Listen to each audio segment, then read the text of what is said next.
pagsisimula ng klase sa ika-5 ng Oktubre, inaasahan na ang mga magulang ay pupunta sa paaralan upang kunin ang mga modules na inihanda ng mga guro para sa mga mag-aaral.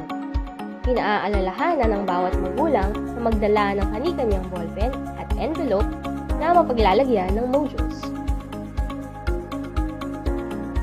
Sa pagpasok sa paaralan, ang bawat magulang ay sasailalim sa ilang proseso upang matiyak ang kaligtasan ng bawat isa. Una, kailangang dumaan sa foot bath at hand sanitizing ang bawat magulang.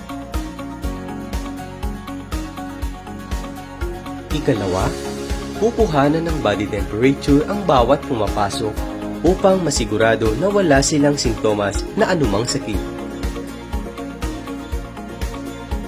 Ikatlo, kukuhanan din sila ng datos gaya ng pangalan, address at contact number para sa contact tracing.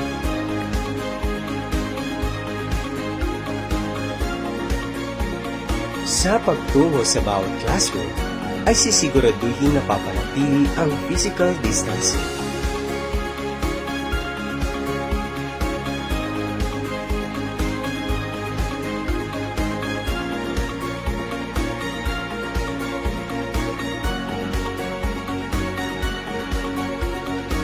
Sa pagkuha ng modules ay muling sasailalim sa hand sanitizing ang bawat magulang at contact tracing.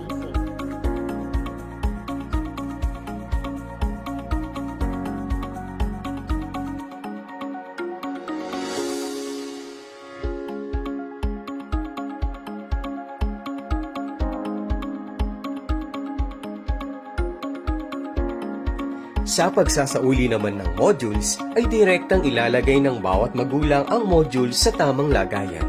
Ito ay upang magkaroon pa ng pagkakataon ang bawat guro na isanitize ang module na galing sa iba't ibang tahanan.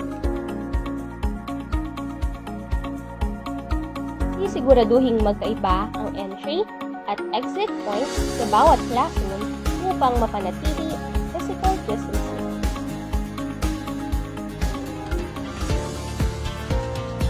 Maraming salamat po.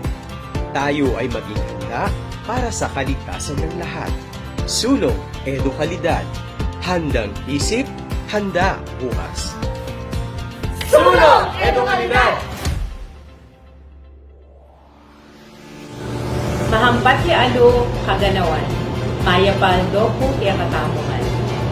Libutad na ning pagsubok ang kaya katamong daralanan pauli ning COVID-19 virus, de kaya katamong talaturo, mestra, mestro, gabay, at manuro patuloy po ing masigasig ang preparasyon para king bayong normal na paralan ning pamag-aral. Maging ito man ay new normal kung tawagin o bagong karaniwan, patuloy pa rin ang kagawaran ng edukasyon sa paghahanda upang maipaabot ang kalidad at mapagpalayang pagkatuto na nakalapat sa kultura at nakabalangkas ang inklusyon para sa lahat. Hindi po ito madali. Subalit, kakailanganin po natin ang isa't isa at sa ating sama-samang paggawa, ito po ay ating magagawa. Sa ngalan po ng mga guro at kawani ng mataas na paaralan ng Santa Juliana, kaisa ng ating mga magulang, mga piling partner individual at natatanging organisasyon, kami, tayo, dito sa Santa Juliana High School ay handa. Magandang araw po sa kanilang lahat. Sa pamunuan po ng DepEd, Probinsya ng Tarlac, sa lahat po ng mga supervisors sa buong bayan po ng Capas, pati mga principals. Sa ngalan po ng pamahalaang lokal ng bayan po ng Capas, na susunod na syudad ng Probinsya ng Tarlac, ito po ang inyong punong lingkod, the public servant, kasama po ni Vice Mayor Butch Rodriguez at mga konsehal.